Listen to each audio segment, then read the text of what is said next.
ating kulay, hugis at katayuan sa buhay. Lahat tayo ay may karapatan na umibig. Walang ibang magdidikta sa nilalaman ng ating puso dahil tayo lamang ang nakakaalam ng itinitibok nito. Ikaw kabarangay, nakilala mo na ba ang taong idinidikta ng iyong puso? Dear Papa Dudut, maikli lamang ang buhay at eto minsan ang nakakalimutan natin. Masyado tayong tutok sa mga pangarap natin sa hinaharap sa puntong hindi na natin na-enjoy ang mga blessing na meron tayo kasama ang mga mahal natin sa buhay. Kaya naman ako hanggat makakaya ko ay palagi akong naglalaan ng oras para sa pamilya ko. Papadudot ako nga pala si Reman, 45 years old mula sa Caloocan at nakapangasawa ng isang napakagandang African-American na dalaga, si Zuri.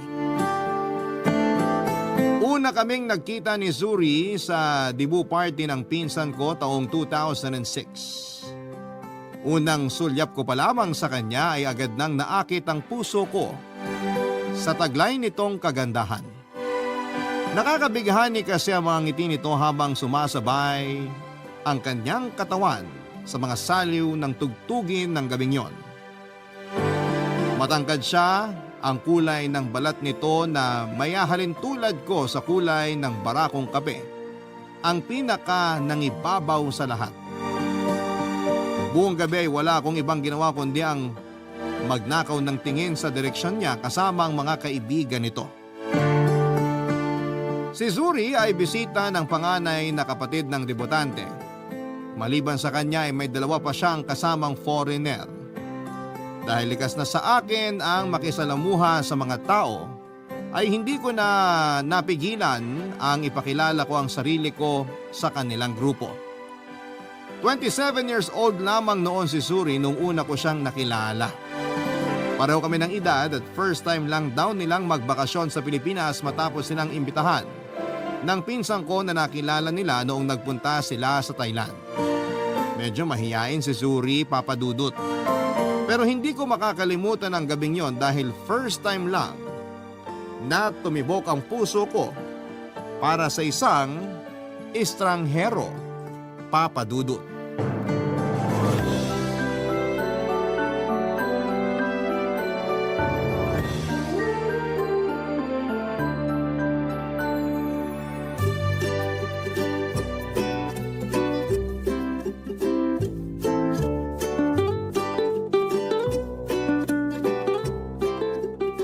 Eric, halika na. Umuwi na rin tayo. Kanina pa kaya ako kating-kating umuwi. Saan ka ba galing? Naikot ko na tong buong lugar, di kita mahagilap. Kanina pa tapos yung party ah. Hinatid ko lang sina Suri. Bumalik na sila sa hotel nila. Zuri? Sinong Zuri? Yung bisita ni Insan. Sayang, hindi mo sila nakilala. Ang ganda nun tol, foreigner. Kaya naman pala di kita mahanap eh. Babae na naman pala yung inatupag mo. Seryoso, kapag nakita mo siya, para ka nang nakakita ng anghel. Lahat naman ng babaeng nakikilala mo maganda sa mata mo. Parang wala ka ng standards eh. Lahat na lang maganda para sa'yo. Hindi, iba tong si Suri. Sobrang ganda niya tol. Ngayon lang ako humanga sa isang black beauty. Parang na-inlove na nga kagad ako eh. Black Beauty? Teka, ito bang bisita ni Insa na sinasabi mo? Yan yung mga foreigner? Oo nga. Kasasabi ko lang na foreigner eh. Hindi ka ba nakikinig? Yung Black American. Siya yung Zuri na sinasabi ko. Ah, nakita ko na sila nung nakaraan. Pinakilala sila sa akin ni Insan. Nung bagong dating lang sila dito. Talaga? Bakit hindi niya pinaalala sa akin? Ewan, di naman planado yung pagkikita namin eh. Nagpasundo kasi sila. Nasiraan sila ng sasakyan sa airport mismo kaya ako na yung tinawagan ni Insan. Siguro alam niyang nasa malapit lang yung trabaho ko. Ako nagatid sa kanila papunta sa hotel. Eh di nakita mo na si Suri. Ano masasabi mo sa kanya? Maganda, di ba? Maganda naman pero mas type ko yung kasama nilang puti. Yung mas bata. Mas malapit sa edad ko eh. Basta sa akin, kay Suri ako. Sa kanya unang tumibok tong puso ko. Nasa kanya nga lang atensyon ko buong gabi. Ang OA nung unang tumibok ang puso ah. Totoo nga. Daig ko pang nagayumay. Kulang na lang dukutin ko tong puso ko para ibigay mismo sa kanya eh. Parang timang to. Oo na, gusto mo na siya, gets ko na. Nagiging OA ka na masyado eh. Baka mamaya niyan, ma-turn off sa'yo yung tao. Ganun pala talaga yung tinatawag na love at first sight, no? Nung magkasama kami kanina, lumilipad na kagad yung utak ko sa future naming dalawa eh. Ang tanong, single ba siya? Oo, single daw siya. Walang asawa, walang boyfriend, walang nanliligaw, walang sabit. O anong plano mo niyan? Babakuran mo na. Di ko nga alam eh. Nakalimutan ko nga kunin yung Facebook account niya. Minessage ko na si Insan pero hindi pa siya nagre-reply. Busy na siguro sila ngayon. Hanapin mo na lang. Oo nga, ganun na lang. Nga pala, nabanggit din sa akin ni Insan na nagsusulat yung mga yun ng kung ano sa internet. Vlog ata tawag dun? Nakwento nga sa akin yung vlog-vlog na yan. Balita ko pa, mahilig sila mag-travel na magkakaibigan. Ang kwento ni Insan, sa Thailand niya nakilala yung lalaking foreigner na nakasama nila. Boyfriend niya ata yun eh. Talaga? Oo, tapos yung babaeng sinasabi ko na type ko, kapatid yun ng boyfriend niya. Si Zuri naman, kaibigan nila. Kaya naman pala sweet na sweet sila kanina eh. Boyfriend pala ni Insan yun. Ano sa tingin mo? Imbitahan kaya natin sila sa bahay. Ano naman gagawin nila dun? Eh di pakainin natin ang masasarap na pagkain Pinoy. Mag-inuman, ganun. Eh dapat inimbitahan mo na sila kanina nung magkakasama pa kayo. Ngayon ko lang naisip eh. Daan kaya tayo sa hotel nila? Wag na, sa susunod na lang. Inaantok na ako eh. Gusto ko nang umuwi. O sige, imi-message ko na lang si Insan. Pero parang malabo na pala mangyari yun. Kumpleto na yata itinerary nila eh. Bakit? Saan ba sila sunod na pupunta? Palawan yata. Hindi ko lang alam kung kailan. Gano'n ba sila katagal dito sa Pinas? Alam mo kuya, sumingit ka na lang sa schedule nila. O kaya sumama ka sa mga lakad nila. Total, close mo naman na yata sila eh. Kapag nakuha ko na yung Facebook ni Zuri, tatanungin ko yan. Maganda siguro ko ipasal ko sila no? Bago sila umuwi. Bahala ka. Gawin mo kung ano gusto mong gawin. Pwede ba umuwi na tayo? Pasara na talaga tong mga mata ko eh. O sige, tara na. Ikaw mag-drive ha? Hindi ka na ba lasing? Hindi naman ako nalasing kaya pwede ako mag-drive ngayon. Konti lang ininom ko kanina. Sinabayan ko lang sila. O sige, iuwi mo ako ng maayos ha. Basta ako, sa biyahe pa lang pauwi, matutulog na ako.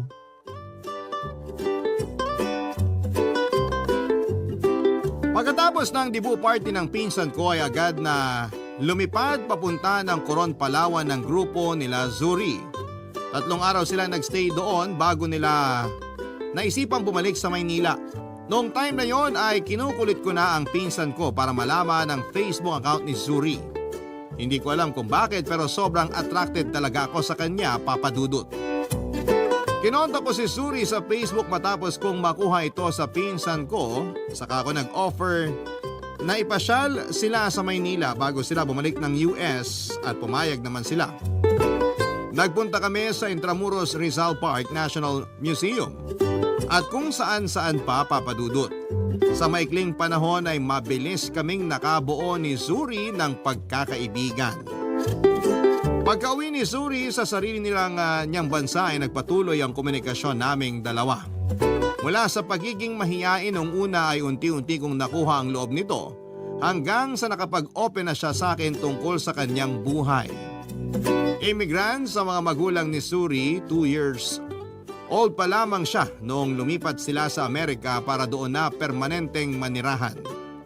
May 2 siyang kapatid at dati siyang preschool teacher bago niya naisipang iwan ng propesyon na yon para maging full-time travel blogger. Matapos ang 5 buwan na komunikasyon namin, ay sinubukan kong ligawan si Zuri. Hindi ko inaasahan na sasagutin niya ako, Papa Dudut.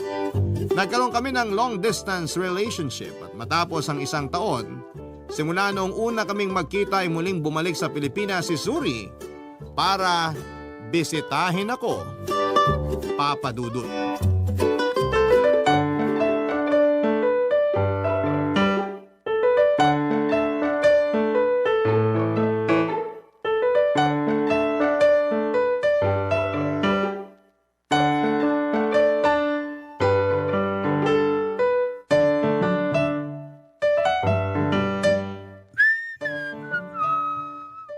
Daming alikabok. Ilang taon na bang hindi napupunasan tong mga to? Kuya, lalabas ako. Pairam ng kotse. May papabili ka ba? Wala naman. Kunin mo na lang yung susi sa bag ko. Nandyan, nakapatong sa lamesa. Teka, totoo ba tong nakikita ko? Ano? Totoo nga, Lin. Yung ginagawa mo? Naglilinis ka? O bakit? Kumakasita ka, parang ngayon mo lang ako nakita naglinis ha. Oo, ngayon lang talaga. Anong nainom mo? Ba't bigla kang sinipag? Ipuin ko nga yan noo mo. May sakit ka ba? Uy!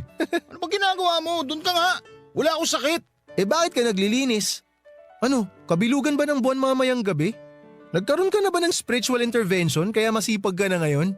Darating na sa linggo si Suri. Nakakaya kung madatatnan niya itong bahay na madumi. Kaya nagje-general cleaning ako ngayon.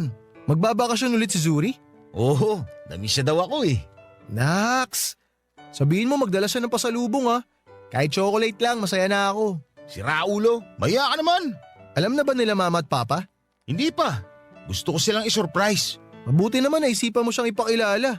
Tagal mo ring tinago yung relasyon niyo eh. Hindi ko naman tinago. Hindi lang ako nagkukwento.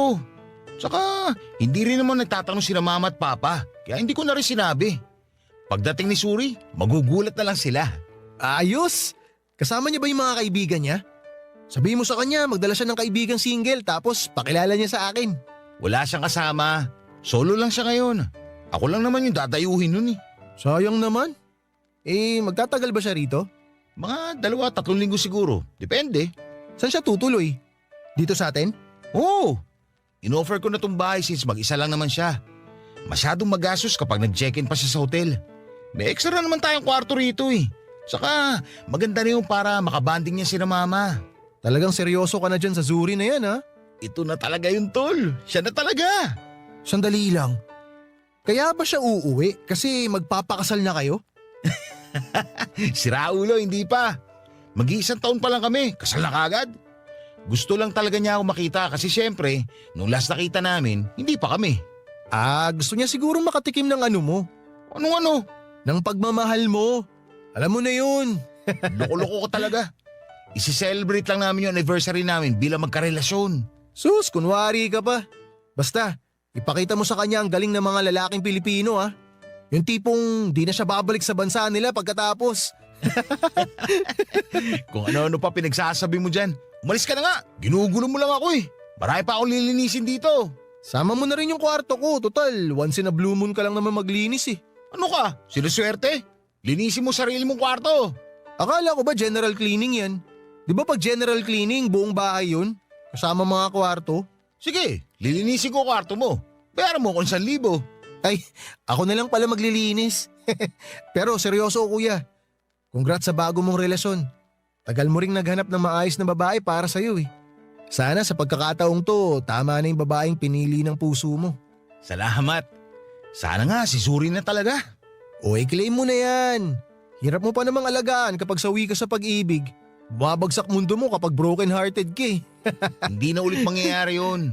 Sisiguraduhin ko si Suri na talaga ang makakasama ko habang buhay. Huwag mong siguruhin, gawin mo. O sige na, mauna na ako. Wala ka talaga ipabibili? Wala nga. Mag-ingat ka na lang. Okay, sige.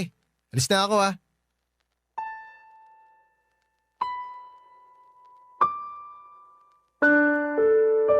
Papadudod, sobrang excited ko noon sa pagdating ni Zuri. Pinagandaan ko yon ng mahabang panahon dahil ipinangako ko sa kanya na pagbalik niya ng Pilipinas ay formal ko na siyang ipapakilala sa mga magulang ko bilang girlfriend. Pero ang sana'y masayang pagpapakilala na inaasahan ko ay nauwi sa isang malaking disappointment. Hindi nagustuhan ng mga magulang ko si Suri bilang girlfriend ko. Ang dahilan nila kung bakit ayaw nila sa nobya ko ay ang kulay ng balat nito. Hindi daw ako bagay sa kanya. Nagulat ako dahil hindi ko inaasahan ang pagiging racist ng mga magulang ko, Papa Dudut. Sobrang nadismaya ako noong nalaman kong kulay ng balat ni Suri lang ang dahilan kung bakit sila tutol sa relasyon namin. Nirason pa nila na gusto nila ng Pinoy na manugang kahit na ang totoo ay sobrang saya pa nila noong minsang nagkaroon ako ng girlfriend na Koreana. Hiyang-hiya ako noon sa inasal nila sa harap ni Zuri, Papa Dudut. Sa halip na mainit na pagtanggap ang ipakita nila dahil sa wakas ay nagkaroon na ulit ako ng bagong karelasyon. Matapos ang mahabang panahon ay mas malamig pa sa yelo ang naging turing nila kay Zuri. Papa Dudut, doon na po nagsimulang magkaroon ng lamat ang relasyon ko sa mga magulang ko. Kahit na ayaw nila kay Zuri ay pinaglaban ko ang pagmamahal ko para sa kanya. Barangay Love Stories. Barangay Love Stories. Papa Dudut, celebration noon ni Ayesha para sa kanyang 8th birthday bilang isang pamilya na kami na mahilig mag-travel ay sa Batanes po kami nagpunta. Matagal na yun sa bucket list ni Zuri na travel destination na gusto niyang puntahan. Ilang buwan naming pinag-ipunan ng bakasyon na yon pero hindi ko inaasahan na ang bakasyon na yon pala ang sisira sa masaya naming pamilya. Papa Dudut, nalunod si Zuri sa huling araw namin sa Batanes. Naiwan kami noon ni Ayesha sa hotel para mag-ayos ng gamit samantalang nagpaalam naman ang asawa ko na maliligo lamang sa dagat saglit bago kami tuluyang umalis. Nung napansin kong ilang oras na ang lumipas, Papa Dudut, ay nagulat ako sa mga kaganapang yon.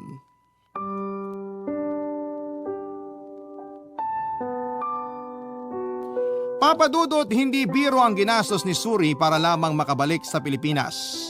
Alam kong mahal ang plane ticket nito kaya hindi ko hinayaang masayang ang pera at effort niya para lamang madalaw ako. Ayoko masira ang bakasyon niya dahil lamang sa pagiging judgmental ng mga magulang ko. Kaya ang ginawa ko na lamang ay nag-decide ako na i-check-in siya sa isang hotel. Pagkatapos noon ay pinasyal ko si Zuri sa mga lugar na hindi pa niya napupuntahan sa Metro Manila. Nagpunta rin kami sa Tagaytay at doon namin in-enjoy ang isa't isa. Papa Dudut, mabilis na nagustuhan ni Zuri ang Pilipinas. At kaya naman noong 3rd anniversary namin ay nag-decide siya na sa Pilipinas na lamang tumira. Umupa kaming dalawa ng sarili naming apartment at bumukod kami sa sarili kong pamilya.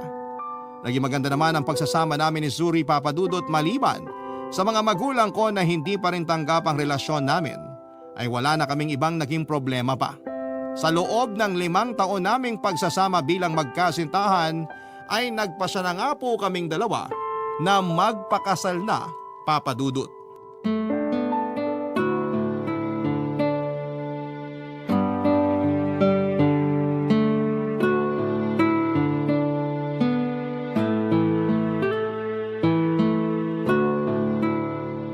Kuya, nandito na ako.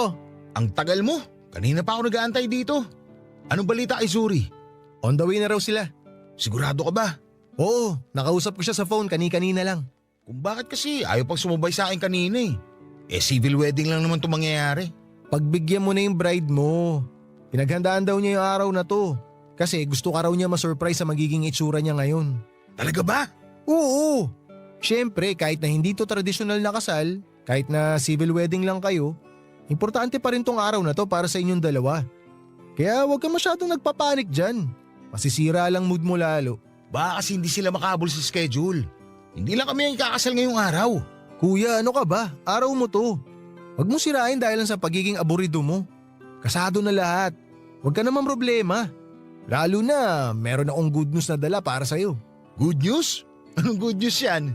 Kaya ako na-late ng konti kanina kasi may unexpected guests ka. Sino naman? Konti lang naman na inimbitahan namin ngayon ah. Sigurado ako matutuwa ka kapag nakita mo sila. Abangan mo na lang kung sino yung mga darating mamaya. Mas lalo lang ako magiging aburido niyan. Huwag mo na kasi akong pinapakaba. Kabado na nga ako eh. Sabihin mo na lang kung sino. Ano ba yan? Di wala nang thrill. Sabihin mo na kasi. Pupunta raw sina mama at papa sa kasal nyo ni Zuri. Talaga?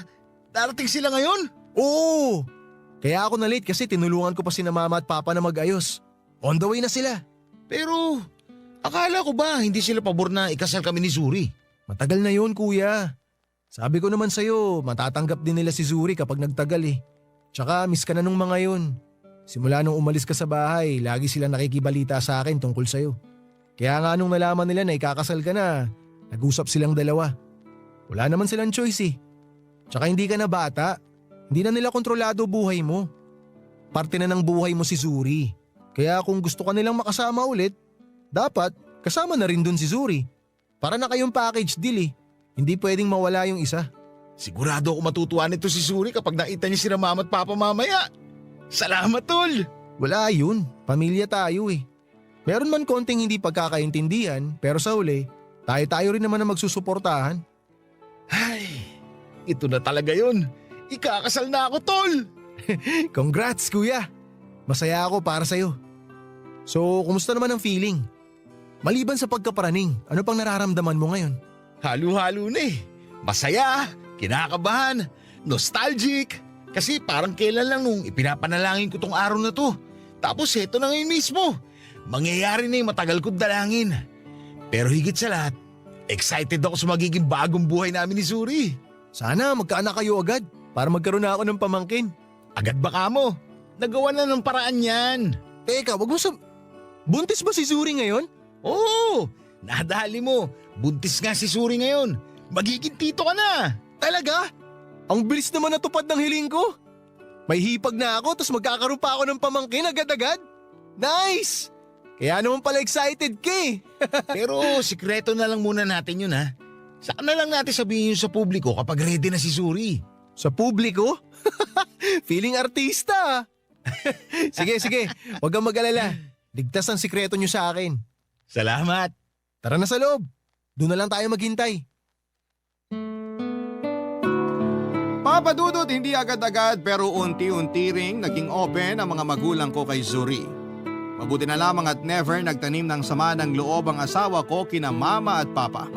Matapos nilang malaman na nagdadalang tao si Zuri ay sila na mismo ang nag-alaga sa kanya. Maya't maya ang pagdalaw nila noon sa apartment namin, lalo na si mama, para dalhan kami ng pagkaing niluto niya. Marami din siyang ibinigay na advice kay Zuri para mapangalagaan ito ang katawan niya habang nagbubuntis.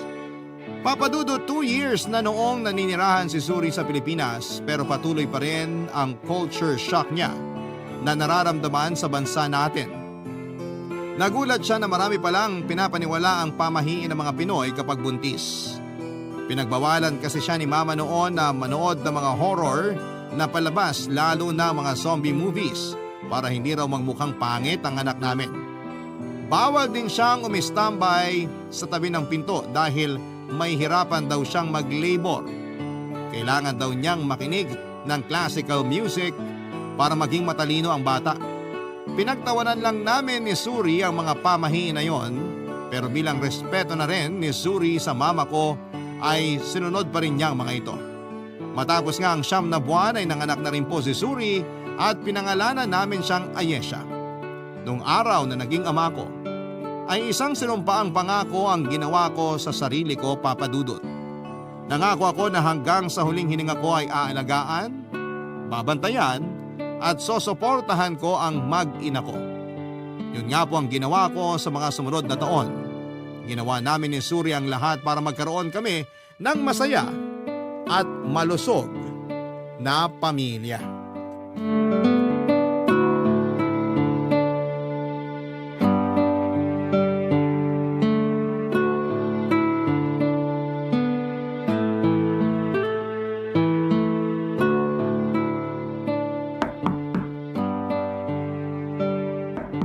Saglit lang, nandyan na!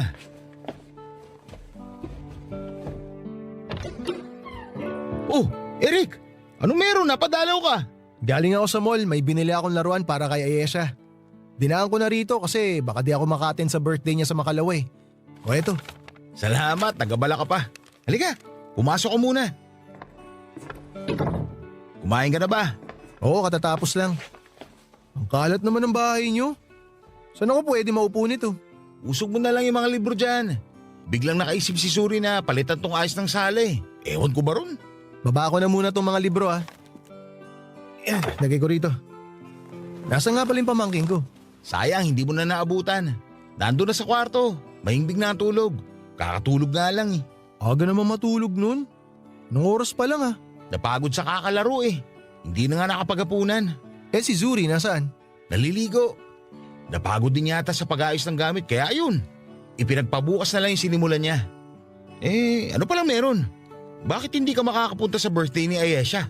May lakad kami ng girlfriend ko Out of town kami. Hindi ba pwedeng i-reschedule na lang yan? Panigurado hanapin ka ni Ayesha sa birthday niya. Di pwede kuya eh. Importante itong pupuntahan namin. Mas importante kaysa sa pamangkin mo? Ay, sandali lang ah. Saan ko ba nailagay yun? Ang alin? Yung ano?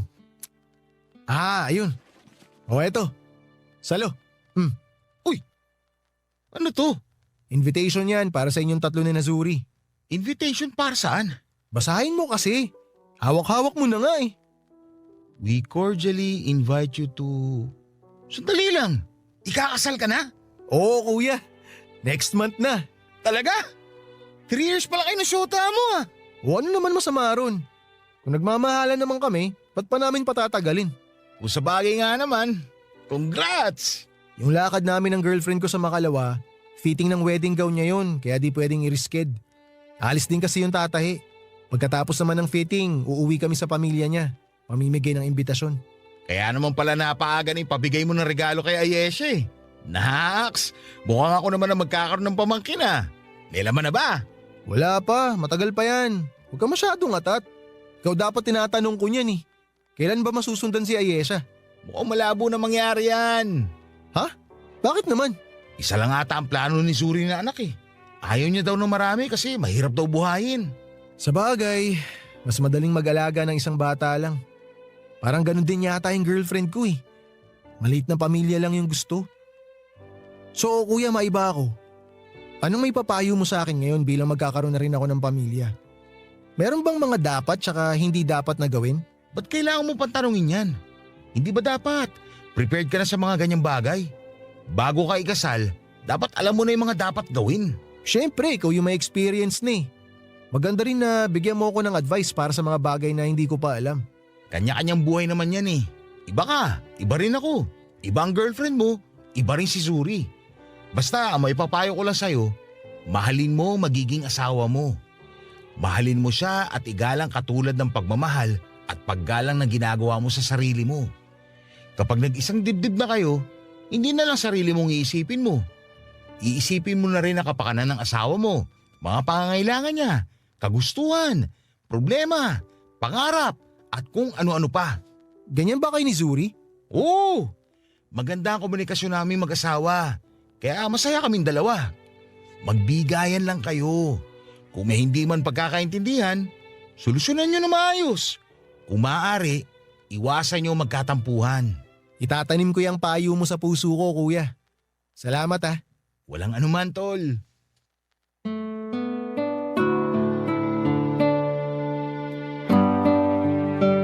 Papadudod, hindi na nga po nasundan pa si Ayesha. Ayon kay Zuri ay kontento na siyang magkaroon ng isang anak. Ayaw daw kasi niyang magkaroon ng maraming anak dahil karaniwang yon ang nagiging sanhi ng paghihirap ng mga tao. Sa mga bansang napuntahan niya ay lagi siyang nakakakita ng mga batang walang maayos na buhay. Walang magulang, walang bahay na masisilungan.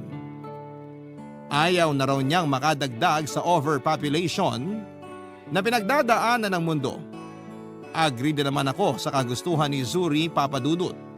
Mas maaalagaan niya, Papadudut, at mabibigyan nito ng magandang buhay ang magiging anak namin dahil makakapag-focus kami. Mabilis nga po na dumaan ang 3 pang taon. Ang dating baby namin ni Ayesha ay mabilis na naging makulit na 6 years old. Natatandaan ko pa nga na binantayan siya ng mama niya sa unang linggo ng klase nila dahil first time niyang mawalay sa nanay niya. Papadudot, mahirap ang naging buhay ni Ayesha sa eskwelahan nila dahil sa kulay ng balat niya. Siyang naging tampulan ng tukso ng mga kaklase niya. Siya kasi ang laging stand out dahil sa kakaibang features nito. Marami kasi siyang namana mula sa kanyang ina katulad na lamang na magandang balat nito at makapal at kulot na buhok. Dumating nga noon sa puntong ikinahiya niya ang sarili niya dahil sa pagiging racist ng mga kaklase niya. Ganon pa man, Papadudot, ay ginawa namin ni Zuri ang lahat para maibsan ang nararamdaman ng anak namin. Ipinaramdam namin sa kanya na lagi kaming nariyan para samahan siya sa kalungkutan, Papadudot. Hindi rin kami nagkulang sa pagpapaalala sa kanya na walang mali sa kanya. Ang mali ay ang pagiging ignorante ng mga tao sa paligid niya. Naging matatag ang pamilya namin sa mga sumunod pang taon ng buhay naming pamilya. Papa Dudut. Barangay Love Stories. Barangay Love Stories. Celebration noon ni Ayesha para sa kanyang 8th birthday bilang isang kaming pamilya na mahilig mag-travel ay sa Batanes nga po kami nagpunta. Matagal na yon sa bucket list ni Suri na travel destination na gusto niyang puntahan. Ilang buwan naming pinag-ipunan ang bakasyon na yon pero hindi ko inaasahan na ang bakasyon na yon pala ang sisira sa masaya naming pamilya. Papadudot nalunod si Suri sa huling araw namin sa Batanes. Naiwan kami noon ni Ayesha sa hotel para mag-ayos ng gamit samantalang nagpaalam naman ang asawa ko na maniligo lamang sa dagat saglit bago kami tuluyang umalis. Noong napansin kong ilang araw na ang lumipas at hindi pa bumabalik si Suri ay nagpunta ako sa dagat para hanapin siya. Isang kaguluhan ang napansin ko sa tabing dagat. Osyoso ako sa mga tao at nalaman kong isang babae raw ang nalunod. Noong narinig ko ang description nila sa babae ay biglang nanlamig ang katawan ko, Papa Dudut. Sinubukan kong tawagan ang cellphone ni Suri pero naiwan pala ito sa hotel. Kabado ay pinuntahan ko ang ospital kung saan ay tinakbo ang babaeng nalunod at doon ko nga po nakumpirma na si Suri ang babaeng tinutukoy nila. Papadudod pumunta kaming Batanes ng buo pero umuwi kaming kulang na ng isa. Nalagasan ng pamilya namin. Napakalaki ng puwang na iniwan ni Suri sa buhay namin ni Ayesha. Pakiramdam ko ay sa Batanes na natapos ang masayang buhay namin. Pagkatapos noon ay naging blurry na ang mga alaala ko sa mga sumunod na taon. Napabayaan ko na ang anak ko pati na rin ang trabaho ko. Noong nakita ni Eric ang estado ko ay hinikayat niya akong kinamama na muna kami tumira ni Ayesha para may magbantay sa bata. Tinulungan ako ng pamilya ko para makatayong muli sa sarili kong paa at malaki ang pasasalamat ko na hindi nila kami pinabayaan sa mga nagdaang taon.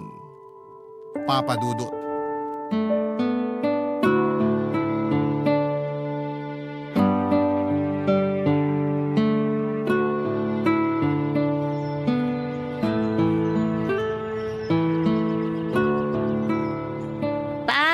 Pwede pong ako na lang ang mag-light ng candle ni Mama? O sige, mag-ingat ka sa apoy ha, para hindi ka mapaso. Opo.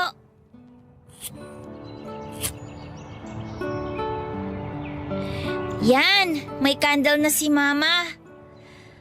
Pa, bakit po kailangan natin ng kandila kapag nagpupunta tayo dito sa sementeryo?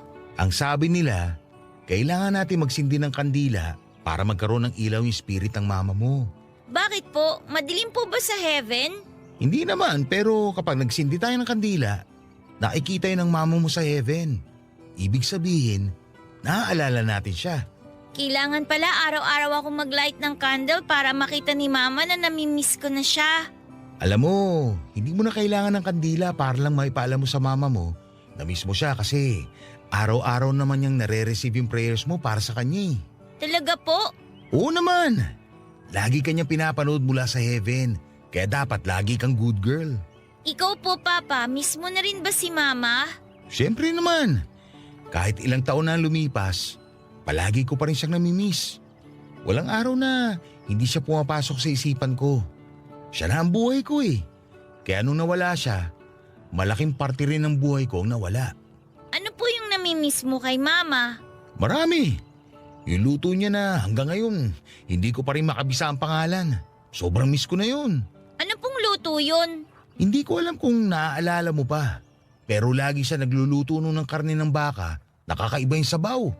Sayang, hindi man lang niya naituro sa akin yung recipe nun. Favorite daw yun ng mama mo nung bata pa lang siya. Lagi daw yung niluluto ng mama niya.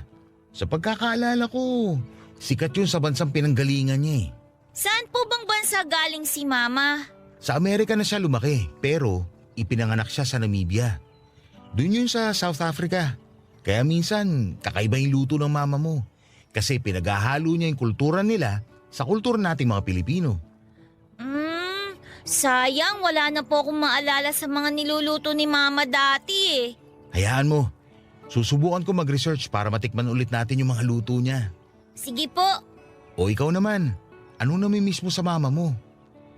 miss ko na po yung pagbe-braid niya sa buhok ko. Simula nung nawala siya, hindi na po ako nakakapag-braid eh. Pasensya ka na ha. Hindi talaga ako marunong mag-ayos ng buhok eh. Sinubukan ko naman noon pero hindi ko talaga masundan. Oo nga po, nung binraid niyo ako, ang sakit po sa buhok. Tinutokso ko pa ba doon sa school nyo dahil sa buhok mo? Minsan po, pinaglalaroan nila yung buhok ko pero hinahayaan ko na lang po sila. Bakit naman? Kapag inaasar ka ng mga classmate mo, dapat sabihin mo sa teacher mo. Ang sabi po sa akin ni Mama, kapag daw po tinutukso ako ng mga tao, wag ko raw po silang pansinin. Bakit daw? Basta, isipin ko lang daw po na maganda ko. Ano man daw po yung sabihin nila tungkol sa akin, nasasabi lang po daw nila yon kasi kakaiba po ako. Special daw po ako. Tama nga naman. Pero alam mo anak, maganda ka kahit ano pang sabihin nila sa'yo. Namana mo yung ganda ng mama mo eh. Pareho kayo ng ngiti. Yan din po ang sabi sa akin ni Tito Eric. O sige na, mag-pray na tayo para kay mama mo para makauwi na tayo. Sige po. Ang sabi nila ay may 5 stages daw, Papa Dudut, ang pagdadaanan ng isang taong nawalan. Sa 5 yon, ang ika-4 na stage ang pinakamahirap, ang tinatawag nilang depresyon. Noong mga panahon na yon ay gusto ko na lamang matulog buong araw. Doon lang kasi nawawala ang sakit na nararamdaman ko. Tuwing natutulog ako ay saglit akong nakakalimot. Para kong zombie noon na paikot-ikot lang at tila wala nang patutunguhan. Pero kalaunan ay napagtanto ko na buhay pa ako at buhay pa ang anak ko. May trabaho pa akong kailangang gampanan at yon ay ang maging magulang sa anak namin ni Zuri. Kailangan ako ng anak ko at yun na nga ang ginawa ko. Pinilit kong bumangon para kay Ayesha.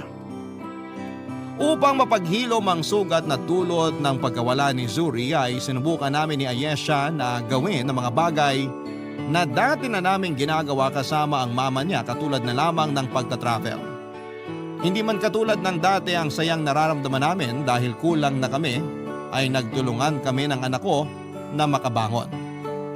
Papadudot ginawa ko ang laging ginagawa ni Zuri kay Ayesha noon katulad na lamang ng pagluluto ng paborito nitong breakfast.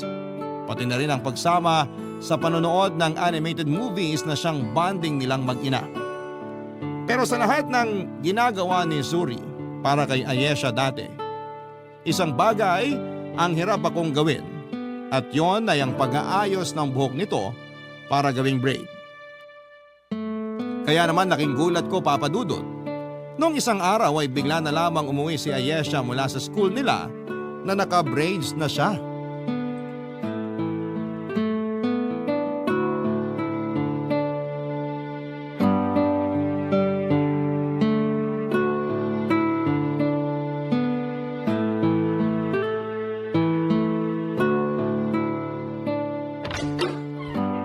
Papa, nandito na po kami ni Tito Eric. Oh, ang aga niyo namang umuwi. Akala ko ba doon ka kina lola mo matutulog kasi Sabado bukas? Umuwi na po kami kasi may sakit po si Lola. May sakit? Eric, ano nangyari kay mama? May sipon. Pinauwi na lang siya kasi baka raw mahawa siya. Sakto, exams nila next week, di ba? Para daw di maabala. Akala ko naman kung ano na. Dun po muna ako sa kwarto ha. Kukunin ko lang po yung pencil ko kasi may sketchpad na binili para sa akin si Lola. O sige, Bye, Tito Eric! Bye-bye! sandali.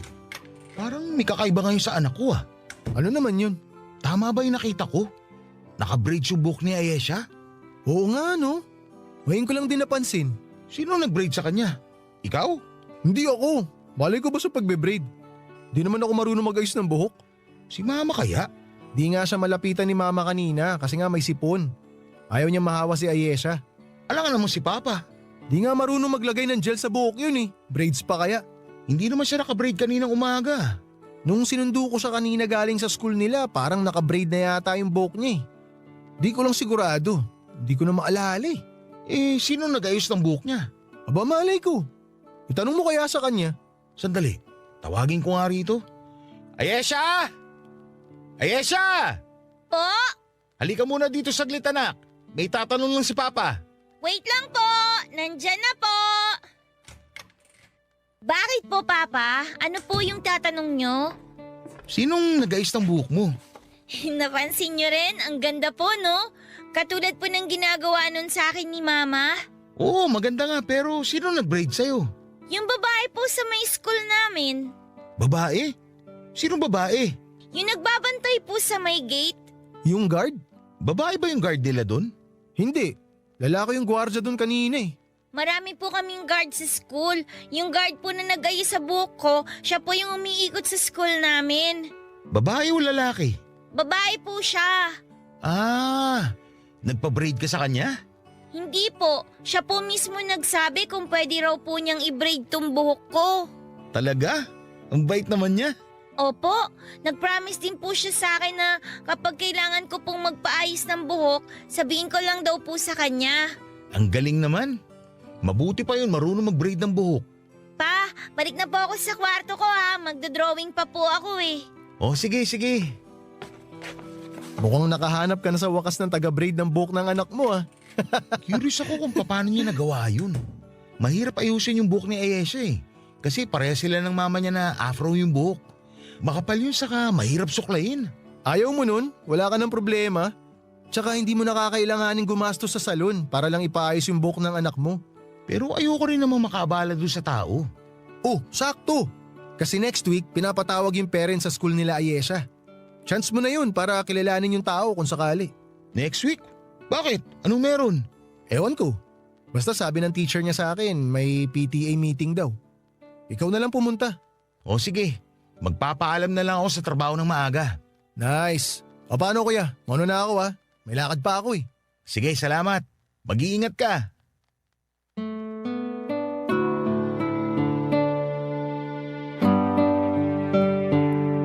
Papadudot nung nagkaroon ng parent-teacher meeting sa school nila Ayesha ay nabigyan ako ng chance na makilala ko ang tinutukoy ng anak ko na babaeng nag-braid ng kanyang buhok. Walang iba kundi ang lady guard ng kanilang eskwelahan. Nakakwentuhan ko siya bago umuwi papadudot at ayon sa lady guard na ang pangalan ay Genevieve.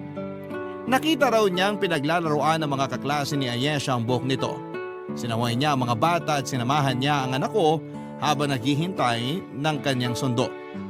Doon ay naibahagi ni Ayesha na dati nakabraid ang mga buhok niya pero simula noong namatay ang mama niya ay napabayaan na ang buhok nito.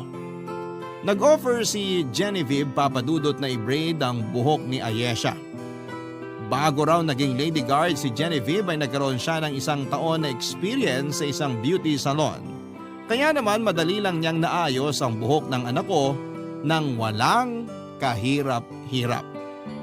Pinasalamatan ko si Genevieve sa kabutihang ginawa niya. Nag-offer din siya na turuan ako kung papaano ayusin ang buhok ni Ayesha at dahil matagal ko nang gustong matutunan yon ay nagpaturo ako kay Genevieve. Doon na po nagsimula ang koneksyon namin ni Genevieve papadudot. Naging friends kami sa social media at di naglaon ay naging close kaming dalawa.